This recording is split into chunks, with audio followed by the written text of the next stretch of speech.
મુંબઈના દાદરથી પોરબંદર જઈ રહેલા દાદર પોરબંદર સૌરાષ્ટ્ર એક્સપ્રેસના કોચના પૈડા પાટા પરથી ઉતરી ગયા હતા. જોકે આ ઘટનાને લઈને કોઈ જાનહાનિ કે મોટું નુકસાન થવા પામ્યું નથી, પરંતુ રેલ વ્યવહારને સામાન્ય અસર થવા પામી હતી.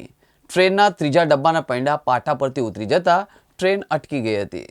મુંબઈના દાદરથી પોરબંદર જઈ રહેલા દાદર પોરબંદર સૌરાષ્ટ્ર એક્સપ્રેસના કોચના પૈડા પાટા પરથી ઉતરી ગયા હતા.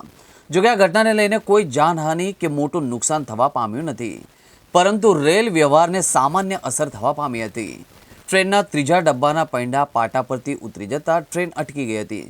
પૈડા પાટા પરથી ઉતરી જવાના કારણે ટ્રેનમાં આંચકો લાગતા મુસાફરો ગભરાઈ ગયા હતા. આ ઘટનાને પગલે પશ્ચિમ રેલવે વિભાગની ટીમ દોડતી થઈ હતી. કિમ સ્ટેશને રેલ વિભાગના અધિકારીઓ અને કર્મચારીઓ ત્વરિત પહોંચીને કોચના પૈડા પાટા પર ચઢાવવાની જહેમત આદરી હતી. રેલ કર્મચારીઓને ભારે મહેનત બાદ પાટા પરથી ઉતરી ગયેલા પૈડાને પાછા પાટા ઉપર ચડાવવામાં આવ્યા હતા અને સામાન્ય અકસ્માતના પગલે અટકી પડેલ દાદર પોરબંદર સૌરાષ્ટ્ર એક્સપ્રેસને આગળના માર્ગે રવાના કરવામાં આવી હતી.